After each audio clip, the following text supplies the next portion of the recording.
والصلاة والسلام على رسول الكريم اما بعد فاعوذ باللہ من الشیطان الرجیم بسم اللہ الرحمن الرحیم قد سألها قوم من قبلكم ثم اصبحوا بها کافرین صدق اللہ و مولانا العظیم۔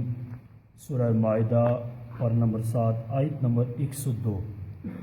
اس کا ترجمہ اور تفسیر سننے سے پہلے پچھلی آیت کا کوئی تفسیر رہتی ہے، انشاءاللہ اس کو سن لیتے ہیں، تھوڑی وضاحت سن لیتے ہیں۔ پچھلی آیت کا ترجمہ پھر سنتے ہیں۔ اے ایمان والو، ایسی باتیں نہ پوچھو جو تم پر ظاہر کی جائیں تو تمہیں بری لگیں، اور اگر تم انہیں اس وقت پوچھو گے جب کہ قرآن نازل کیا جا رہا ہے تم پر وہ چیزیں ظاہر کر دی جائیں گی، اور اللہ ان کو معاف کر چکا ہے، اور اللہ بخشنے والا حلم والا ہے۔ اس آیت کا جو شان نزول تھا وہ حدیث مبارکہ تھی، بخاری شریف کے حوالے سے بھی تھی، اور بخاری شریف کتاب الغسل فی الموضع و تعلیم کے اندر یہ روایت موجود ہے، پورے عربی متن کے ساتھ میرے سامنے موجود ہے۔ اس کو میں جو پوری تفصیلی روایت ہے اس کو عرض کرتا ہوں۔ حضرت ابو موسیٰ اشعری رضی اللہ عنہ سے روایت ہے، نبی کریم صلی اللہ تعالی علیہ وسلم سے ایسے سوالات کیے گئے جو آپ کو ناپسند تھے۔ جب سوالات زیادہ ہونے لگے تو آپ ناراض ہو گئے، پھر لوگوں سے فرمایا جو چاہو مجھ سے پوچھو، جو چاہو مجھ سے پوچھو، سلونی اما شئتم، یہ لفظ عربی کی سلونی اما شئتم، جو چاہو مجھ سے پوچھو۔ ایک شخص عرض گزار ہوا، من ابی یا رسول اللہ صلی اللہ علیہ وسلم، یا رسول اللہ صلی اللہ علیہ وسلم میرے والد کون ہیں؟ حضور نے شاہ فرمایا قال ابو کا حذیفہ، تمہارے والد کا نام حذیفہ ہے۔ پھر فقام آخر، ایک اور شخص کھڑا ہوا، فقال من ابی، اس نے عرض کی یا رسول اللہ میرا باپ کون ہے؟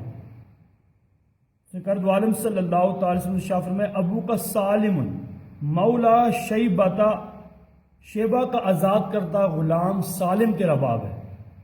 فلما رأى عمر ما فی وجہہ قال یا رسول اللہ انا نتوب الی اللہ، جب سرکار دو عالم صلی اللہ تعالی علیہ وسلم کی یہ کیفیت کہ چہرہ اقدس پر غضب کے آثار حضرت عمر بن خطاب رضی اللہ عنہ نے دیکھے تو عرض کی یا رسول اللہ ہم اللہ کی طرف توبہ کرتے ہیں، اللہ کی بارگاہ میں توبہ کرتے ہیں، آپ ہمیں معاف فرما دیں۔ پھر حضور اکرم صلی اللہ علیہ وسلم کا جلال مبارک کیا ہوا؟ کم ہو گیا۔ اب اس سے حدیث مبارکہ میں علماء نے لکھا ہے، سرکار نے جو ارشاد فرمایا سلونی اما شئتم، جو چاہو مجھ سے پوچھ لو، اس سے پتہ چلا اللہ تبارک و تعالیٰ نے اپنے محبوب علیہ الصلوۃ والسلام کو اختیارات کلی عطا فرمائے۔ جو چاہو، یہ نہیں کہا دنیاوی بھی بات پوچھنی ہے پوچھ لو، دینی نہ پوچھنا، اور یہ نہیں کہا صرف دینی مسئلہ پوچھنا ہے دنیاوی نہ پوچھنا، یہ نہیں کہا جو میری آنکھوں کے سامنے ہے وہ پوچھنا ہے، جو سابقہ ہو چکا ہے وہ نہیں پوچھنا، یہ نہیں کہا قیامت کے مناظر نہیں پوچھنا، فرمایا اما شئتم، سلونی اما شئتم، جو چاہے تم پوچھو، چاہے ابتدائے خلق سے لے کر انتہائے خلق تک، یہاں تک کہ جنتی جنت میں چلے جائیں، جہنمی جہنم میں چلے جائیں، اس دورانیہ کے اندر جو تم مجھ سے پوچھو گے میں اللہ کی عطا سے تمہیں جواب عطا کر دوں گا۔ یہ حضور کے الفاظ ہیں، مفسرین نے اس پر بحث کی ہے، اور اس پر بڑی پیاری احادیث مبارکہ ہیں۔ صحیح مسلم شریف باب اخبار النبی صلی اللہ تعالی وسلم، سرکار کی خبریں دینے کے بارے میں یہ باب ہے، اس پر یہ روایت موجود ہے۔ حضرت ابو زید یعنی عمر بن اخطب رضی اللہ عنہ سے روایت ہے، رسول اللہ صلی اللہ تعالی علیہ وسلم نے ہمیں فجر کی نماز پڑھائی اور ممبر پر تشریف فرما ہو کر ہمیں خطبہ دیتے رہے یہاں تک کہ زور کا وقت ہو گیا، اور اتر کر نماز پڑھائی، پھر ممبر پر تشریف فرما ہوئے اور ہمیں خطبہ دیتے رہے یہاں تک کہ عصر کی نماز کا وقت آ گیا، پھر اتر کر عصر کی نماز پڑھائی، پھر ممبر پر تشریف فرما ہوئے، غروب آفتاب تک ہمیں خطبہ دیتے رہے۔ اسی خطبہ بیان میں ہمیں علم ما کان و ما یکون، یعنی جو کچھ ہو چکا ہے اور جو کچھ قیامت تک ہوگا کی خبر عطا فرما دی۔ اور ہم میں سے زیادہ علم والا وہ ہے جس نے خطبے کو سب سے زیادہ یاد رکھا۔ تو پتہ چلا فجر سے لے کر مغرب تک سرکار دو عالم صلی اللہ تعالی وسلم نے ابتداء خلق سے لے کر انتہائی خلق تک سارے معاملات کو بیان فرما دیا۔ علماء فرماتے ہیں، شیخ عبدالحق محدث دہلوی فرماتے ہیں، یہ حضور کا عظیم معجزہ ہے کہ کائنات کی ہر چیز کو اتنے تھوڑے وقت میں تفصیل کے ساتھ بیان فرما دیا۔ اتنی تفصیل کے ساتھ، آپ کا معجزہ ہے کہ آپ کے لیے وقت کو روک دیا گیا اور سب کچھ آپ نے کیا کر دیا، بیان کر دیا۔ ایک اور روایت میں الفاظ بدیگر ہیں، فرمایا یہاں تک کہ لوگوں کا جو رہن سہن ہے اس کو بھی بیان کر دیا، اور جو کچھ بھی لوگ رہیں گے، جتنے آئیں گے، کتنا کھائیں گے، کہاں تک رہیں گے، کہاں مریں گے، جنت میں کون جائے گا، دوزخ میں کون جائے گا، کس کی شفاعت ہوگی، حضور اکرم صلی اللہ تعالی علیہ وسلم نے سب کچھ اسی مجلس میں بیان فرما دیا۔ اب پتہ چلا اس آیت کریمہ میں کہ اللہ تبارک و تعالی نے اپنے محبوب علیہ الصلوۃ والسلام کو علم غیب کلی عطا فرمایا، ایک بات، اور دوسری بات یہ ہے کہ سرکار دو عالم صلی اللہ علیہ وسلم کو جو اختیارات عطا فرمائے تکوینی اور تشریحی۔ تکوینی کی ایک مثال میں عرض کرنا چاہتا ہوں۔ حبیب اجمی ایک شخص تھا، حبیب یمنی، یمن کے اندر رہتا تھا۔ جب سرکار دو عالم صلی اللہ علیہ وسلم مکہ شریف میں اپنے دین کی تبلیغ شروع کی تو لوگ مسلمان ہونا شروع ہوئے۔ ابو جہل کو بڑا غصہ آیا، بڑی تکلیف ہوئی، اس نے حبیب یمنی کو بلایا اور بلا کر کہا، اے حبیب یمنی تو بڑا فصیح و بلیغ ہے، تو اور آ کر اپنے خاندان والوں کو سمجھا، اور کیونکہ لوگ اپنے باپ دادا کا دین چھوڑ رہے ہیں اور ایک وحدہ لا شریک کی عبادت کر رہے ہیں، اور میرے بھتیجا محمد صلی اللہ علیہ وسلم نے نبوت کا دعویٰ فرمایا ہے، اعلان فرمایا ہے، لوگ اس کے دین میں داخل ہو رہے ہیں۔ حبیب یمنی آیا یمن سے، اب کیفیت کیا ہوئی کہ سرکار دو عالم صلی اللہ علیہ وسلم کے پاس پیغام بھیجا گیا، حضور تشریف لائیے۔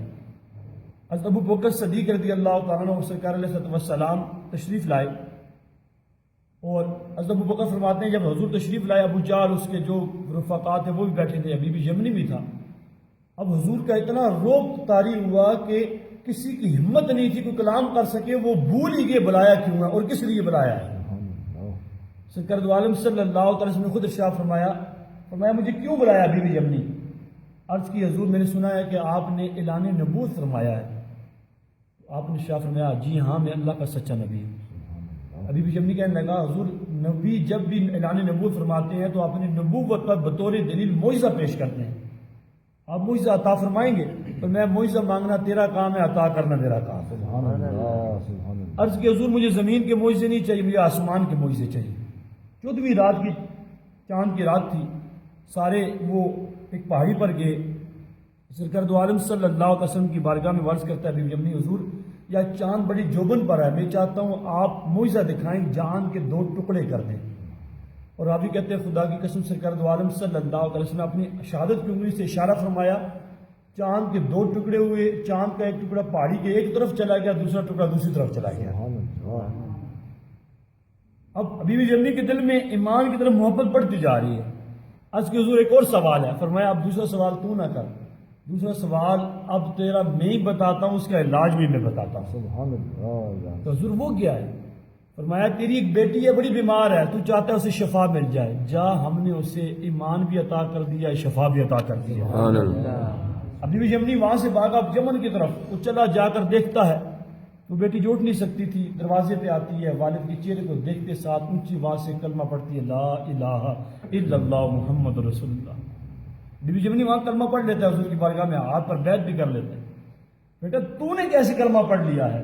فرمایا جس والضحیٰ کے مکڑے کے چہرے والے آقا کا معجزہ دیکھ کر آپ مکہ شریف پہ کلمہ پڑھ کے آئے ہیں، وہی میرے پاس آئے تھے، مجھے شفا بھی عطا کر دی، مجھے ایمان کی نعمت بھی عطا فرما دی۔ تو اللہ تبارک و تعالیٰ نے اپنے محبوب علیہ السلام کو یہ تصرفات عطا فرمائے ہیں، یہ اختیارات عطا فرمائے ہیں، تکوینی بھی ہیں اور تشریعی بھی ہیں۔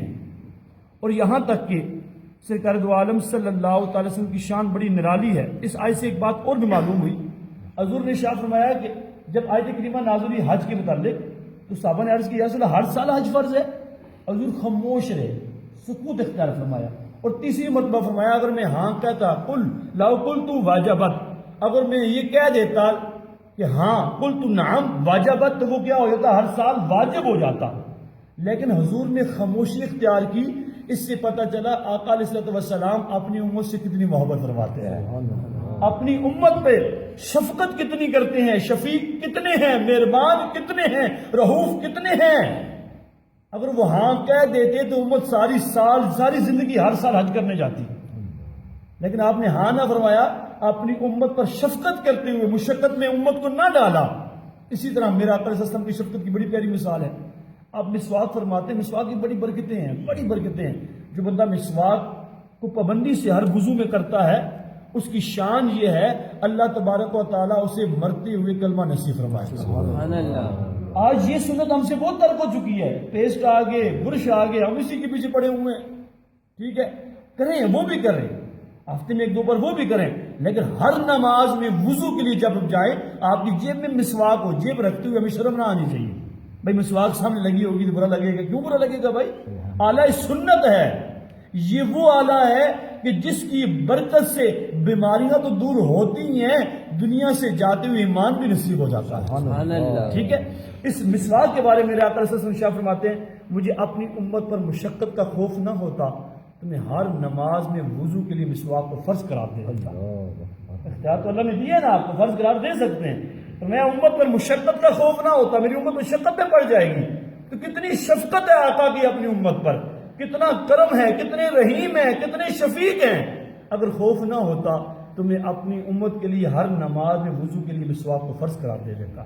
تو پتہ چلا حضور شفیق ہیں، وہ کرم والے آقا ہیں، وہ تو کرم چاہتے ہیں، اتنے کرم والے ہیں، پیدا ہوتے ہیں سجدے میں سر ہے، ایک ہی لفظ ہے، رب حبلی امتی، یا اللہ میری امت، رب حبلی امتی، یا اللہ میری امت میرے حوالے فرما دے۔